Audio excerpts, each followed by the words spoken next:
This podcast is supported by Progressive, a leader in RV insurance. RVs are for sharing adventures with family, friends, and even your pets. So if you bring your cats and dogs along for the ride, you'll want Progressive RV insurance. They protect your cats and dogs like family by offering up to $1,000 in optional coverage for vet bills in case of an RV accident, making it a great companion for the responsible pet owner who loves to travel. See Progressive's other benefits and more when you quote RV insurance at Progressive.com today. Progressive Casualty Insurance Company and Affiliates. Pet injuries and additional coverage and subject to policy terms.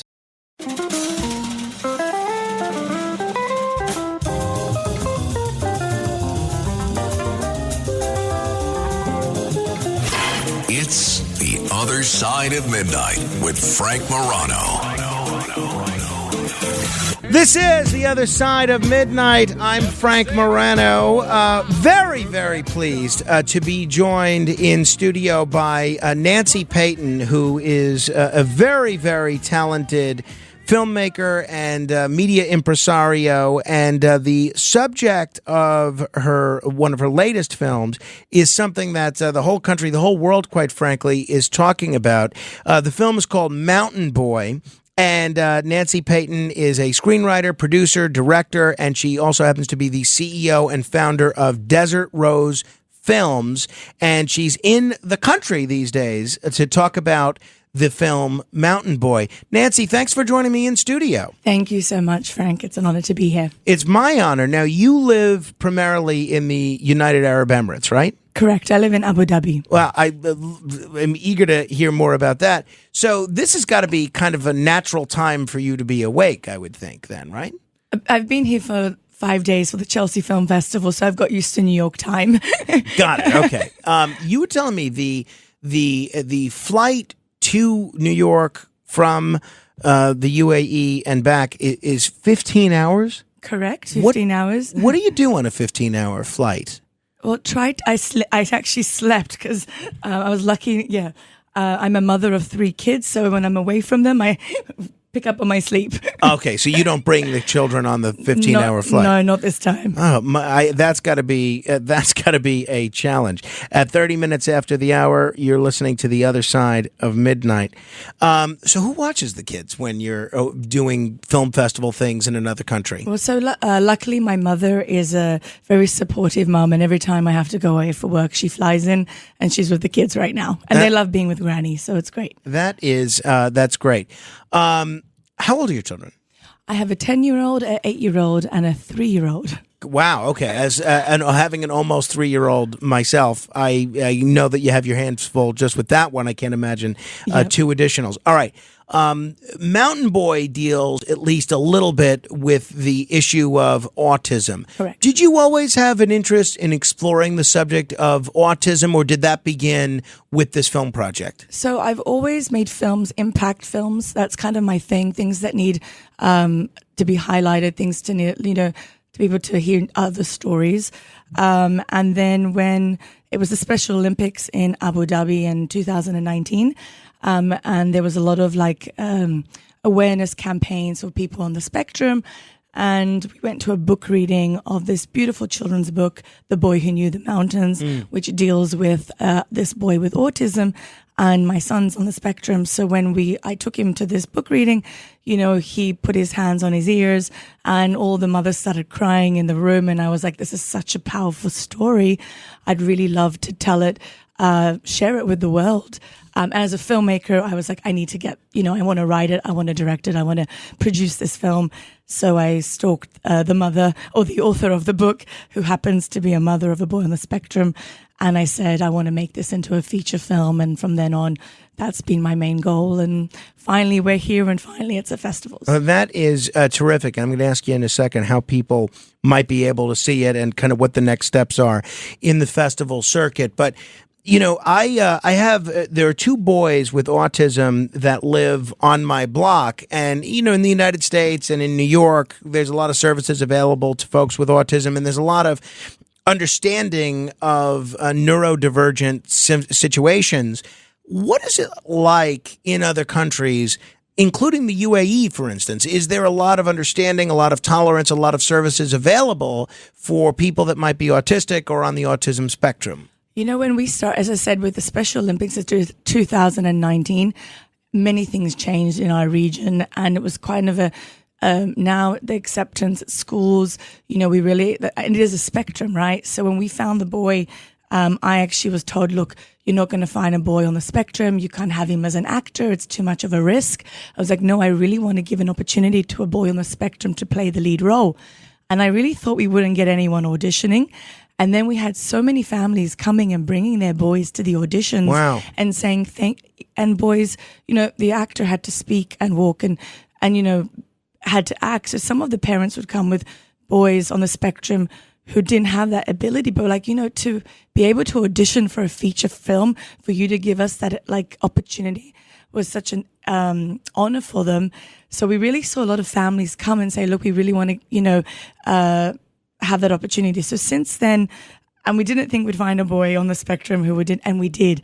And we found the family, and the father and the mother was so involved on set. And he had to be on set 30 days, right? So it wasn't like an easy job for a boy on the spectrum. And everyone's like, it's not possible. And he did. And he would come on time and he would shine. And he's a brilliant boy.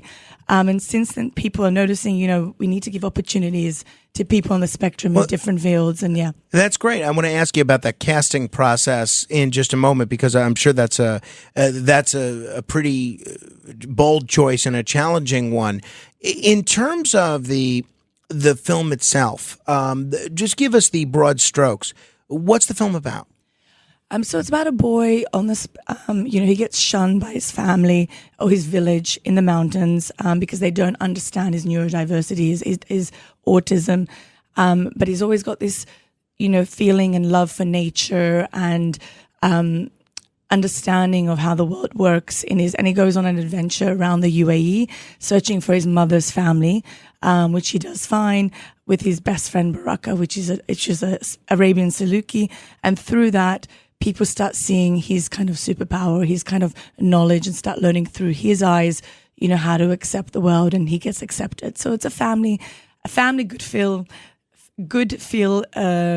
adventure story. Yeah. That's great. If folks are just tuning in, I'm Frank Morano. This is The Other Side of Midnight. My guest is Nancy Paton, screenwriter, producer, director. Her latest film is Mountain Boy.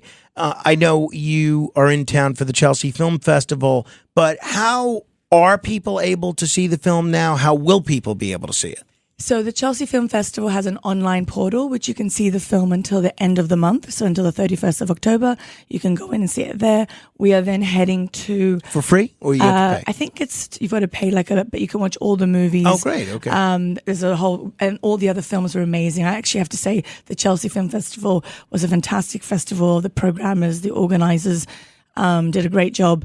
And then we're at another festival in California at the beginning of November. Then we head to Texas for another film festival, and you can get all that information on our Instagram page, which is Mountain Boy Movie, and our website. And there'll be more. Yeah. And then next year, hopefully, we're on the streamers here and internationally. Great. So the obviously doing the festival circuit, I'm sure you want to get awards and things like that. But is the hope that you would get distribution in different channels, maybe some of the streaming platforms, et cetera, through being recognized at these festivals? Yeah, look, this is a family film from the Emirates, and no one really knows anything about the Emirates. It's a children's film, so it's quite difficult in today's world. It's a feel-good film, right? So being at festivals and taking the story out to the world was kind of the first thing we always wanted. And we've had such a great reception actually in America. We were in Seattle. We were in Minnesota. We've done a lot of festivals in America already. And actually we've won audience awards because it really is it connects to families, and it's got a good message, and that's really helped us now get it into the distribution within America, which we never thought we would, because it is a Middle East, an Emirati film. Terrific. So Mountain Boy features this journey of this young boy with autism. How did you approach portraying a subject like this, which is so deeply emotional and personal, particularly through a character who's nonverbal? Yeah, so basically, as I said, our son is on the spectrum, and many people always, you can't tell, like, it is a spectrum, right? And is he nonverbal? No. He's verbal. No, Okay. he's gifted. So it's more Asperger's in that sense. But, when we were looking for boys, we had the spectrum. We had boys who were completely verbal, active, but they are autistic, and then the ones that were nonverbal. So one of the things, we've had some great comments. We were saying, we love that you just show the boy the way he is. You didn't try to make him autistic or whatever that means, because it's a spectrum, right? And people in Hollywood always, you need the Rain Man, or you need that. That's how people, look at neurodiversity, but it is a diverse spectrum. And the boy who is playing the lead does speak. He is, but he is socially awkward. Was, when he auditioned, didn't have eye contact, wouldn't touch anything. He actually didn't like animals. He never touched a dog, didn't like horses. And he had to be with the dog for 30 days. So we actually had to, we had to put the dog with him for 2 weeks before filming, so he'd get used to being around dogs. And by the end of the film, he didn't want to leave the dog. The dog became his best friend. Wow, that's great. And he never rode a horse, was so scared of horses. He loves now horse riding. So through making the movie, the actor who is autistic, he kind of learnt new things and got to, develop. And so it was kind of a beautiful experience to work with an actor. But yeah. One of the reasons that I was eager to have you on is because there has been such a surge in autism cases in this country. I'm not sure if that's true internationally as well, but and there's a lot of families that are finding themselves dealing with children that are on the autism spectrum for the first time, and as they get older, worrying about how they're going to make arrangements for their care, especially when they're no longer around. There's been, as I mentioned, a big uptick in the number of autism diagnoses over the last 10, 15 years. Do you think that it's because there are more children with autism today? Is it a case of more accurate diagnosis? Is it a case of overdiagnosis? Or is it some combination of those three? Or other things? Is there some other factor? So one of the, I think with the story, which because the film is set in 1959, so it's going back before diagnosis, before the whole concept of autism. I always think autism has been around. It's always been there. But I do agree with better diagnosis, with more, it's become more prominent, right? So we now see it, but it's always been around. I don't think it's something, but in different time periods, their abilities, because I said some, remember nature or rocks. I mean, with our boy, he had great sense of direction. He could sense weather, and that was necessary in that time for tribes to get around. So it wasn't seen as a disability; it was seen as a necessity in a sense. So, but then I think with today's modern world, we've got overstimulation, because they're sensitive to sound, to light, to depending on where they are on the spectrum, it's become more obvious or more prevalent because, the way we've created society doesn't really, take their special into account. So if you go to a cinema, it's really loud. Yeah. For them, they can't handle too much sound. So then you notice that someone has issues with, oversensitivity to sound. And so I think we're just more aware of it now, and then I guess more diagnosis. But I think it's always been around in that sense. Yeah. I'm Cindy Lauper with fellow Cosentix advocate, Chef Michelle Bernstein. We'll share our experiences with plaque psoriasis, with psoriatic arthritis, and Dr. Panika will talk about the possible connection. Cosentix secukinumab is prescribed for adults with moderate to severe plaque psoriasis 300 milligram dose and adults with active psoriatic arthritis 150 milligram dose. Don't use if you're allergic to Cosentix. Before starting, get checked for tuberculosis. An increased risk of infections and lowered ability to fight them may occur, like tuberculosis or other serious bacterial, fungal, or viral infections. Some are fatal. Tell your doctor if you have an infection or symptoms like fevers, sweats, chills, muscle aches, or cough, had a vaccine or plan to, or if inflammatory bowel disease symptoms develop or worsen. Serious allergic reactions and severe eczema-like skin reactions may occur. Learn more at 1-844-COSENTIX or Cosentix.com/Cindy. Choosing a bottled Starbucks Frappuccino drink that's all flavor and just 100 calories? Easy. Choosing between creamy vanilla, double chocolate, and sea salt caramel flavors? A little harder. Try the delicious new Starbucks Frappuccino light drinks. Look for them wherever you buy groceries. Start with Starbucks coffee. At Arizona State University, we're bringing world-class education from our globally acclaimed faculty to you. Ranked #1 in innovation for 10 consecutive years and #2 among public universities for employability. ASU isn't just ahead of the curve. It's creating new paths to success. Earn your degree from the nation's most innovative university. Online. That's a degree better. Explore more than 300 undergraduate, graduate, and certificate programs at asuonline.asu.edu. Talk to me a little bit more about the decision to cast a real boy with autism for the main role. What led you to make the choice of authenticity over traditional casting? And I know you mentioned the challenge with him having to interact with a dog. What other challenges or surprises did you encounter during the process of coaching him for this role? So when we went out, the author of the children's book, The Boy Who Knew the Mountains, she was part of a lot of autism WhatsApp groups and mothers groups. And so we did a whole send out to all the families in the UAE. We did auditions in Dubai and Fajr trying to find this boy. And I was very adamant about it. And of course, investors, people are worried about it and really wanted an actor. And then we went to the Mohammed bin Rashid Center for Special Education in Abu Dhabi, which is actually operated by the New England Center for Children in Massachusetts. And it's a fantastic school in Abu Dhabi. And we had all the kids come, and they were massive support of finding this boy. And then we did find the boy, the mother, the father, the school. We always had someone on set with the boy, teaching him the lines, taking care of him, making sure he was safe, making sure...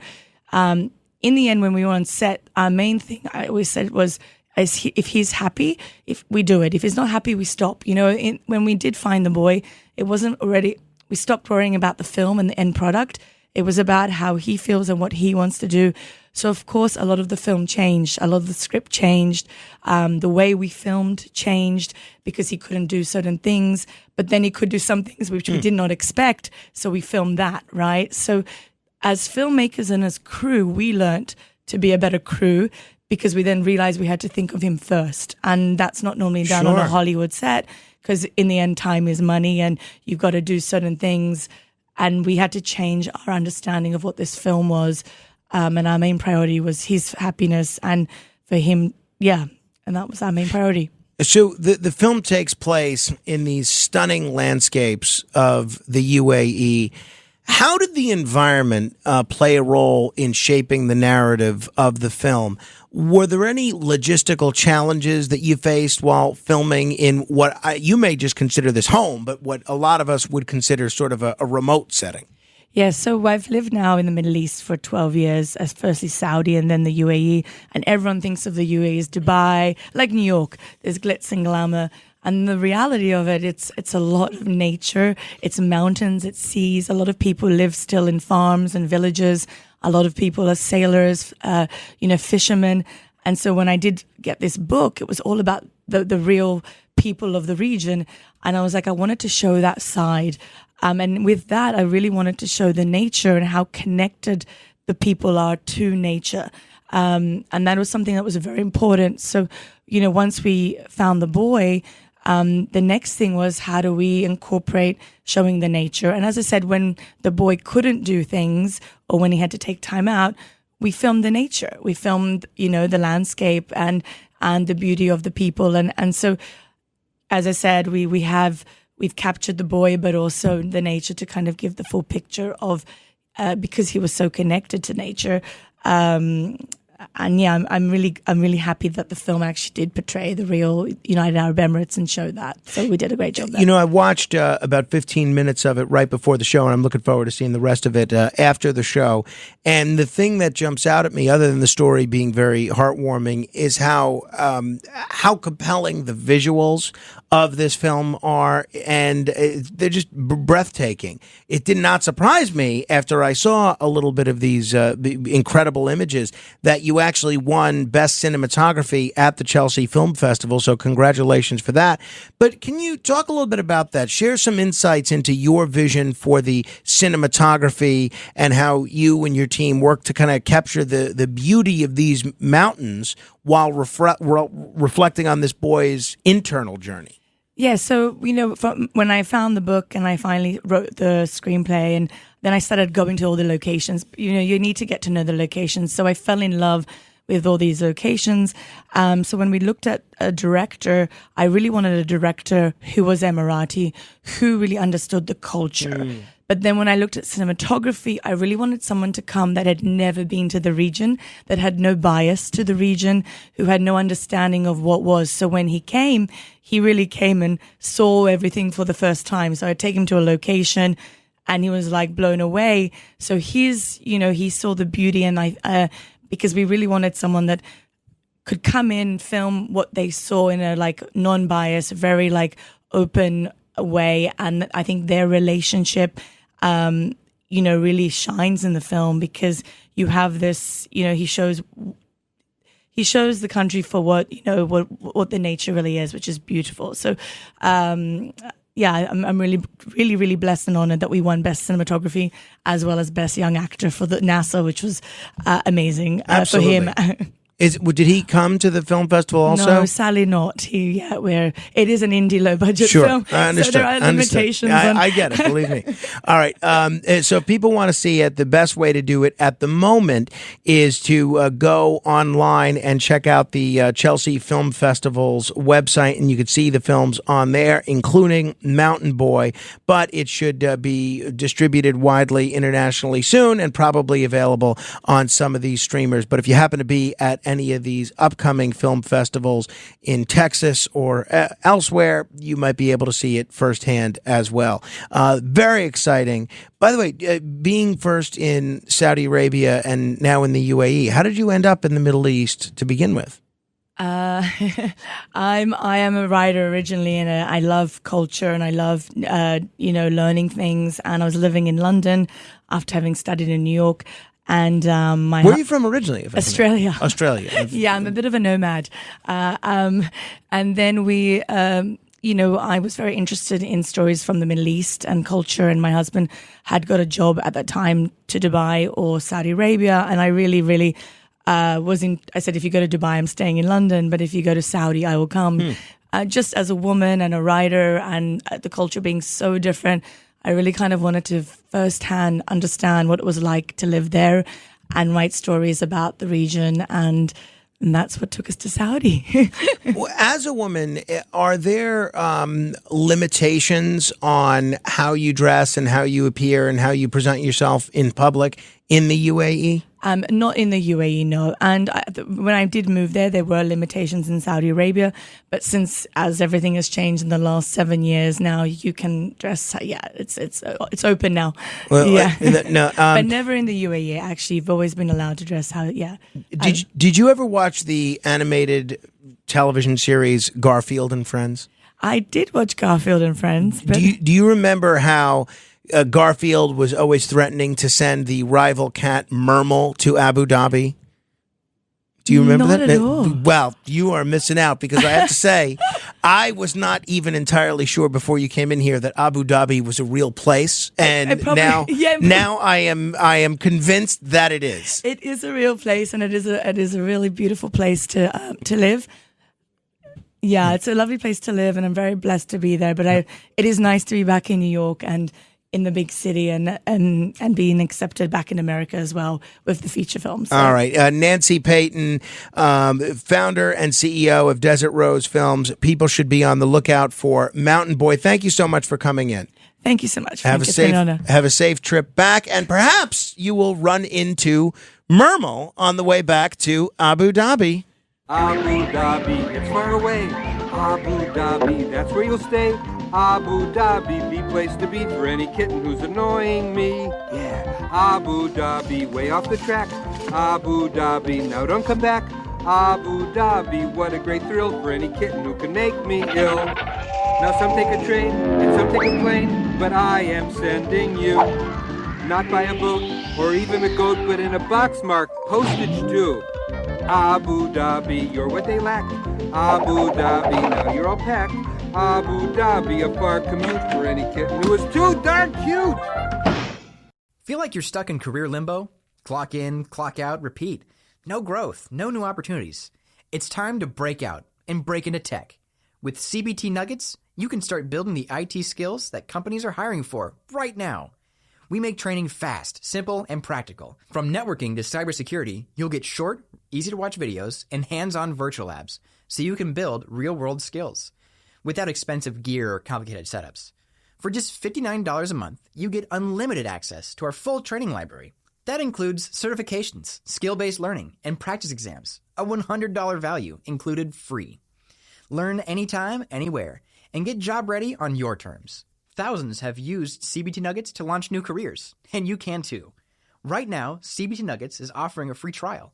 Easily find the training you need and test it out with no commitment. Start your 7-day free trial now at cbtnuggets.com. Don't wait. A better job is just a few clicks away.